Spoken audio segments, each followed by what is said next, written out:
Welcome to the Deep Dive. We cut through the noise, get you informed, fast. Today, we're plunging into something really timely. Pretty high stakes, actually, right where tech meets the law. We're talking about the recent conviction of Roman Storm. He's a co-founder of Tornado Cash, the crypto mixer. And look, this isn't just some isolated legal case. People are already calling this verdict, a dangerous precedent. Yeah, It could really change things for software developers and for user privacy, honestly. that's absolutely right. And our mission here really is to unpack all this. We want to get into the tricky legal arguments, help you understand the tech involved, and really explore what this verdict means long term.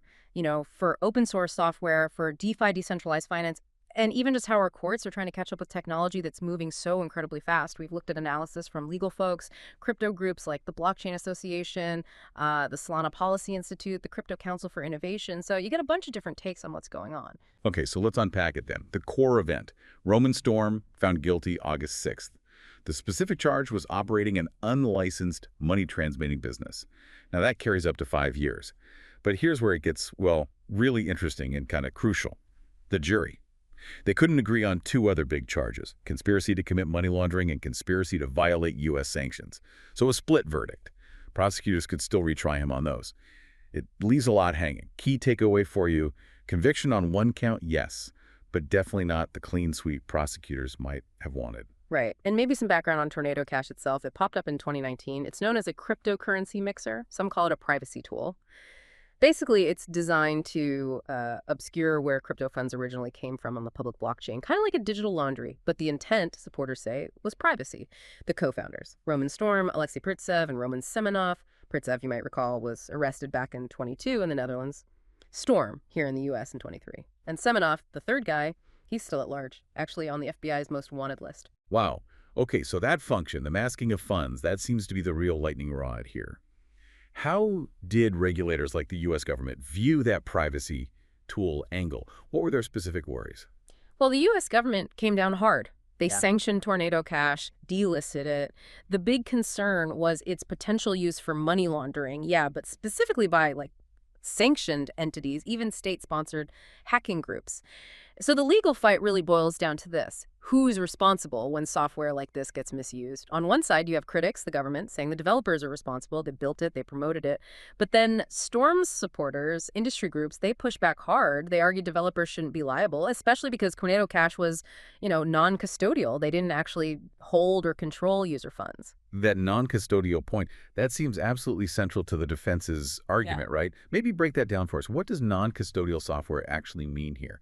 And why is it so important legally? Yeah, it's totally critical. It's where the tech design hits the legal argument head on. See, non-custodial means Tornado Cash isn't like your bank. It doesn't hold your assets for you. It's essentially just code smart contracts living on a public blockchain. Once that code is deployed, it just runs by itself. The developers don't control user funds passing through it.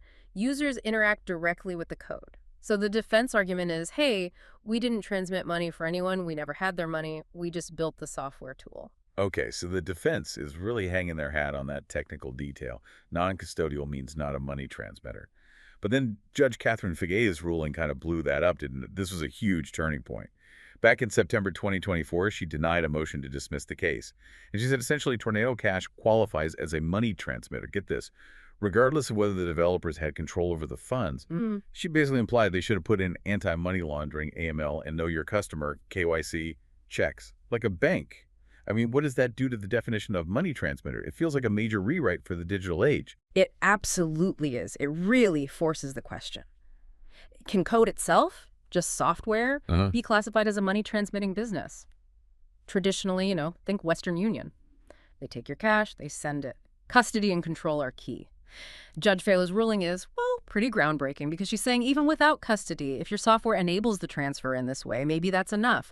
And that's where the industry starts shouting about a dangerous precedent. I definitely hear that concern. Dangerous precedent is strong language. But what's the counter-argument?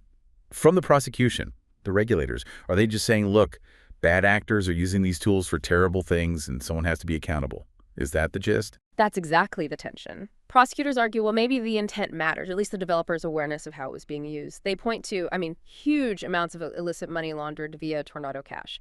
Billions, including funds linked to North Korean hackers.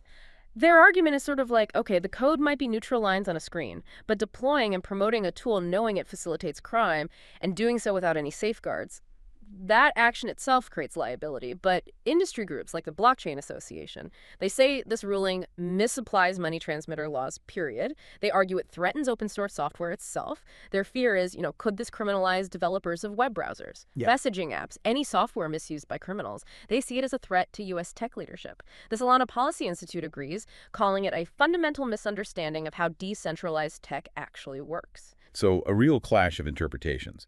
Given this split verdict, the judge's ruling, what's next? For Storm personally, and maybe more broadly for open source development, Andrew Rosso, he's a policy attorney, called the split verdict a referendum on individual agency in the age of open source code. That really captures the tension, doesn't it? It really does. And Rosso's point about the jury not reaching a verdict on the money laundering and sanctions charges is significant. He argues it kind of upholds the standard that code itself is not criminal, especially, he says, in these censorship-resistant, permissionless environments. Let's break that down.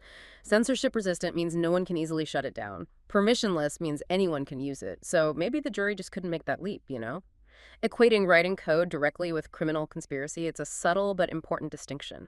And zooming out, it really highlights how the legal system is, struggling to understand and properly rule on this new wave of decentralized tech. It's almost like trying to apply traffic laws from the horse and buggy era to self-driving cars. The framework doesn't quite fit. Right. And the industry sees that gap, that uncertainty from the jury, as an opening. Like someone said, the jury's silence on the hardest questions is the opening for the industry to speak. Exactly, and they're not being quiet about it. The Solana Policy Institute, for instance, they're pushing Congress hard. They want the Clarity Act passed that would provide clearer legal definitions, maybe some safe harbors for DeFi activities. Then you have the Blockchain Association. They're calling on the administration to back off from what they term regulation by prosecution. That's clearly a swipe at the idea of setting legal precedent through enforcement actions rather than clear rules, a strategy some associate with past administrations too.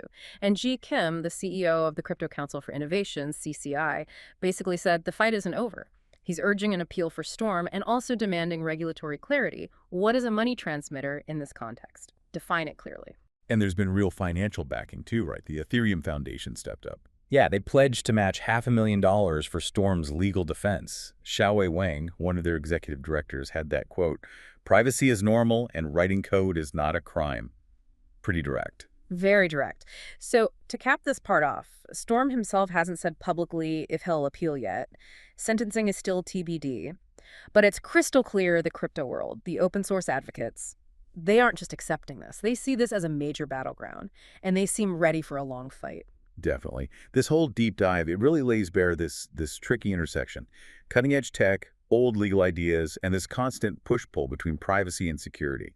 It's obvious the shockwaves from this verdict are going to spread way beyond just Roman Storm. So yeah, what's the takeaway for you listening? As our world gets more tangled up with these decentralized technologies, well, that line is getting seriously fuzzy. The line between just building a neutral tool and being held responsible if someone misuses it, it's blurring. And it forces a really tough question on all of us. How do we, as a society, balance innovation, which we need, with personal privacy, which many value highly, and also with the very real need to stop crime, especially when the tech itself is designed to be decentralized, non-custodial, outside of anyone's easy control? That's a lot to chew on. We've definitely given you plenty to think about today. Keep an eye on this case. Watch for appeals, watch for those legislative pushes like the Clarity Act. Because how this all shakes out, it's genuinely going to shape the future of digital privacy and open source development for everyone.